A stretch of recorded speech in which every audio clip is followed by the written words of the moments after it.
دخلوني على غرفة وعبوها شرطة ومحققين كلها اللي كانت مليانة،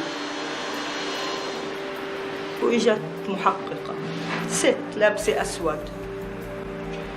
أنا اعتقدت ست يعني ممكن المشاعر الإنسانية تحركها، لكن المفاجأة إنها كانت فظيعة أكثر منهم كمان. كانت لابسة أسود بأسود، كانت لابسة كندرة كعب عالي رفيع.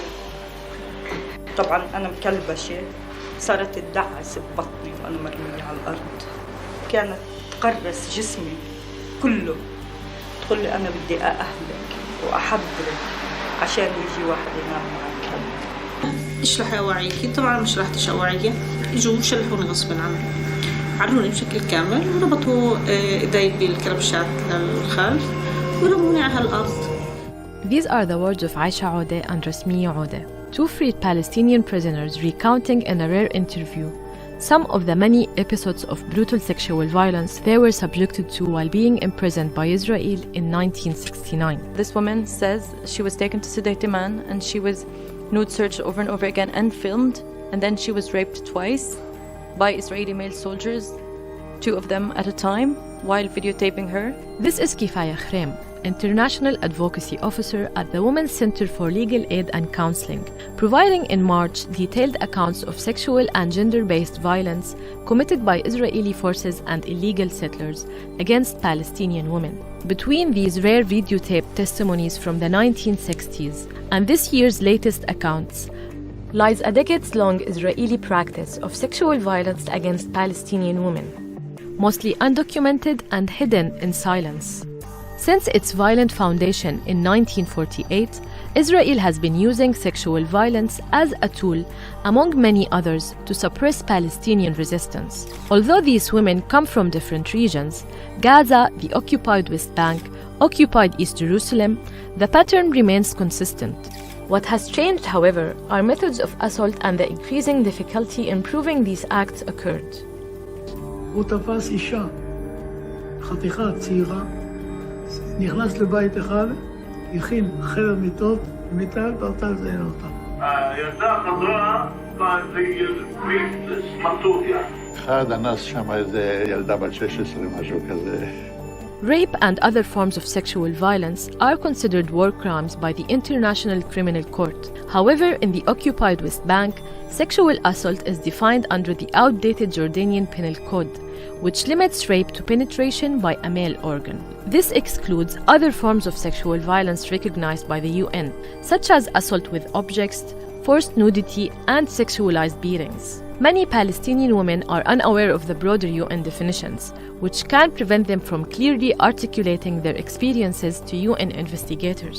Israel, despite being a UN member, takes advantage of these legal gaps and does not apply the UN's broader standards in the occupied territories. She says she was also raped by an inspection device by a female soldier more than once. They inserted the inspection device in her rectum. كانوا اثنين ووحدة حطت إجرها على رأسي بهاي، وشخص آخر ثبت ركبه في بطني والكربشات تحت، يعني تحت ظهري، بإيدي تحت ظهري، وبده يفتفت في صدري، والشخص آخر مسك إجري وثبتهم، بده يحاول يدخل عصاي بهالأمر، ورغم كل الصياح أبداً هم مستمرين.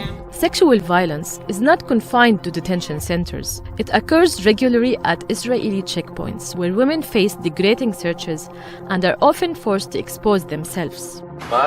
تمام. רגילה כבר להגיד פה שאני קטנה. כן. נכון? שלא יבקשו יעני תעודת זהות? שלא יגידו יעני ג'יב עוויה? أنا صغير. أنا صغير. طب 17 قديش ده؟ 15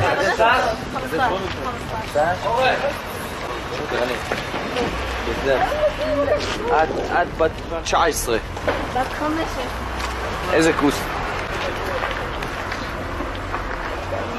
There's even a specific checkpoint in Hebron's H2 area where women say they are likely to be exposed to soldiers' genitals. Woman who was heading to university And when she got to the checkpoint, and because of the structure of the checkpoint, it's closed. So nobody sees what goes on in there. So if you get into the checkpoint, nobody sees because it has, I can show you pictures, but it's closed. So it's not exposed to the public. So when she got in there, she said the soldier stood in a corner in which the cameras wouldn't videotape him. He knew which blind spot for the camera. And then he exposed his genitals and he said, come take a look, come touch it, in Arabic.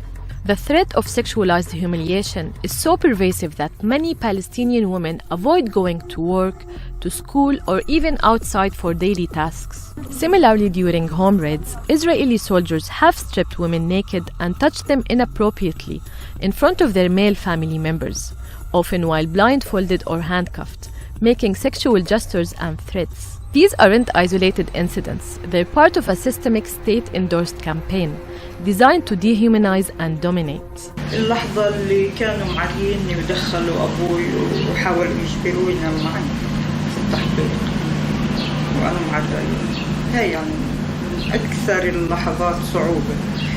يعني عروني وأخذوني عند الشباب عشان يعترفوا وأنا عريانة، وربطوني، يعني ربطوا إيدي وربطوا إجري وأنا عريانة تماما.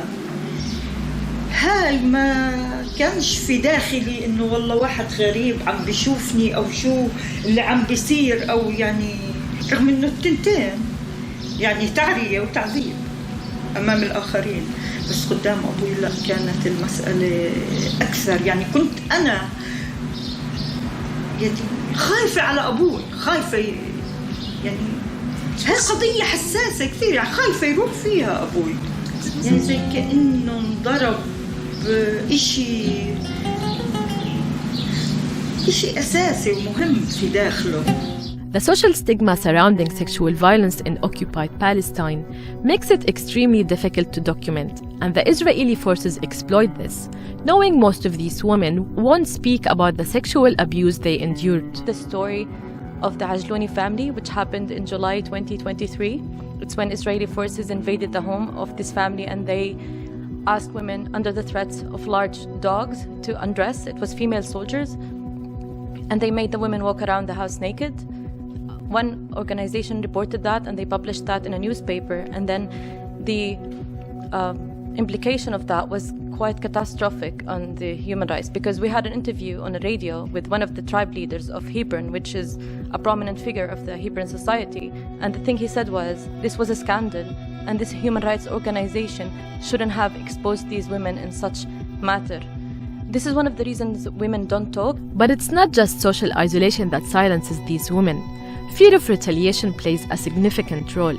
Israeli military officers have used threats to silence them, including phone calls from senior officers warning them not to testify. Some women have been detained after sharing their stories with human rights groups. Others are summoned for so-called interviews used as intimidation tactics. The fear of being detained, or worse, keeps many silent, even when they desperately want to be heard. In March, the UN released a 40-page report titled More Than a Human Can Bear, detailing testimonies and evidence of sexual, reproductive, and gender-based violence by Israeli forces against Palestinians, men, women, and children across the occupied territories since October 7, 2023. كانوا بعض الجنود يلمسوا المناطق الحساسة للنساء أثناء التفتيش أو أثناء البص، يعني طريق السجن.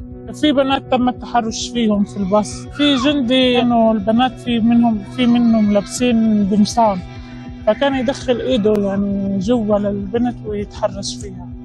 وإذا عملت صوت أو صرخت يضربها على راسها. Israeli Prime Minister Netanyahu refused to cooperate with the investigation, rejecting the council and its processes. Despite mounting evidence and ongoing documentation of sexual violence by Israeli forces, including incidents openly bragged about by Israeli officials and soldiers, no serious measures have been taken to hold Israel accountable, particularly by the international community, despite the ICJ's advisory opinion in the ICC case.